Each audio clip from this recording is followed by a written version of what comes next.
एक बैलगाड़ी वाला जंगल में होकर जा रहा था।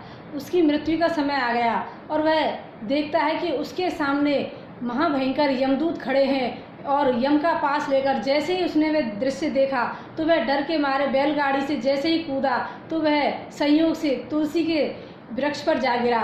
और जैसे ही तुलसी के वृक्ष पर गिरा तो वहाँ प्रभु के पार्षद आ जाते हैं और उसे प्रभु के धाम को ले जाते हैं। और यह दृश्य एक यवन देख रहा था। जैसे ही उस यवन ने ये दृश्य देखा तो उसके हृदय में भी तुलसी के प्रति जो आदर था वह बढ़ गया कि तुलसी की इतनी बड़ी महिमा है।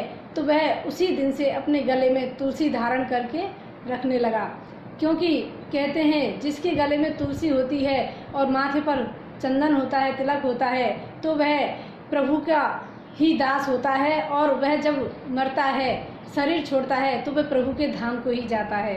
तो ऐसे ही वह यवन भी उसकी महिमा जान करके तो वह तुलसी गले में धारण करने लगा।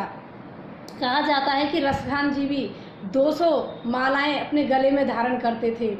और जब किसी ने उनसे पूछा कि आप 200 मालाएं धारण करते हैं, हिंदू लोग तो बस 1-2 या 5 मालाएं ही धारण करते हैं और आप मुसलमान होकर के इतनी सारी मालाएं क्यों धारण करते हैं?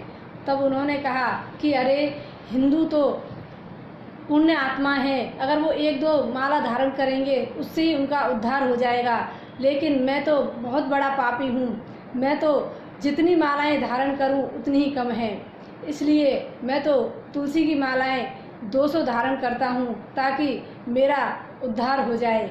तो कहते हैं कि तुलसी की माला जिसके गले में होती है उसकी यदि अकस्मात मृत्यु भी हो जाती है तो वह प्रभु के धाम को ही जाता है।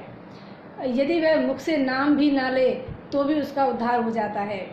इसलिए तुलसी की माला की महिमा बताई गई और सभी को गले में तुलसी धारण करनी चाहिए। कहते हैं, कई लोग कह देते हैं कि स्त्रियों को तुलसी माला धारण नहीं करनी चाहिए।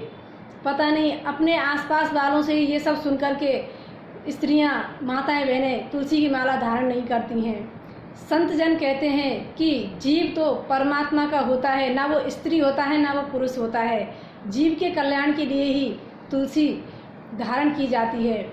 इसलिए जो तुलसी की माला धारण करते हैं वह प्रभु के ही दास हो जाते हैं और उससे ही हमें पता लगता है कि हम प्रभु के हैं। जैसे एक सुहागन स्त्री जब अपने गले में मंगलसूत्र धारण करती है और अपनी मांग में सिंदूर भरती है तो उससे पता चलता है कि वह सौभाग्यवती है। ऐसे ही हम जो भक्तजन हैं तुलसी की माला धारण करते हैं, तिलक लगाते हैं और प्रभु का नाम लेते हैं, तो उसी से हमें पता चलता है कि हम अपने प्रभु के हैं। तो सभी भक्तजनों को, सभी को तुलसी की माला धारण करनी चाहिए ताकि हमारा कल्याण हो सके। जय श्री कृष्ण।